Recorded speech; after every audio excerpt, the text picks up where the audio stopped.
طلاق اگرچہ ناپسندیدہ عمل ہے، اللہ پاک کو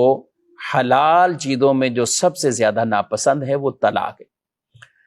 لیکن یہ تب ہے جب بلا وجہ شرعی طلاق دی جائے، اور اگر کوئی وجہ شرعی پائی جاتی ہو، ظاہر اس کا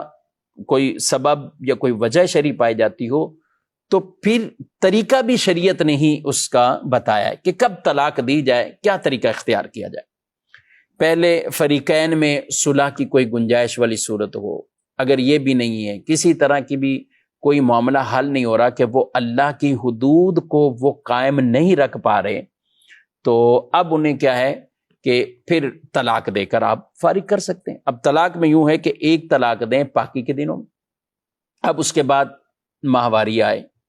پھر اس سے پاک ہو جائیں، پھر ماہواری آئے، پھر اس سے پاک ہو جائیں، پھر ماہواری آئے، تو جب تیسری ماہواری پیریڈز کے دن آ کر ختم ہو گئے تو عدت ختم ہو جائے گی، اور یہ بیوی انڈرسٹوڈ اس کے نکاح سے نکل جائے گی۔ ہاں، عدت کے دوران شوہر کو رجوع کا حق حاصل، وہ رجوع چاہے عملی فعلی طور پر ہو یا قولی طور پر زبانی طور پر ہو، تو اگر اس نے رجوع کر لیا تو دوبارہ ان کا نکاح بحال ہے، اور اب ان کے پاس مزید 2 طلاقوں کا اختیار ہے، رجوع ہو گئے ان کا۔ لیکن اگر رجوع نہیں کیا اور عدت ختم ہو گئی تو اب نکاح ان کا ختم ہو گیا۔ اب اگر دوبارہ صلح ان کی ہوتی ہے تو بالکل صلح ہو سکتی ہے، لیکن نیا نکاح کرنا پڑے گا۔ عدت کے دوران رجوع میں نئے نکاح کی ضرورت نہیں، جبکہ 1 طلاق یا 2 طلاقیں ہوں۔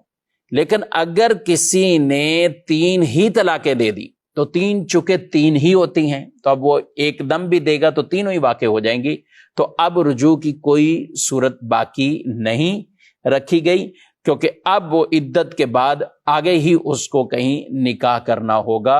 اور جو ایک حلال شرعی کے احکامات ہیں اس کے علاوہ اس کی رجوع کی کوئی صورت نہیں ہے۔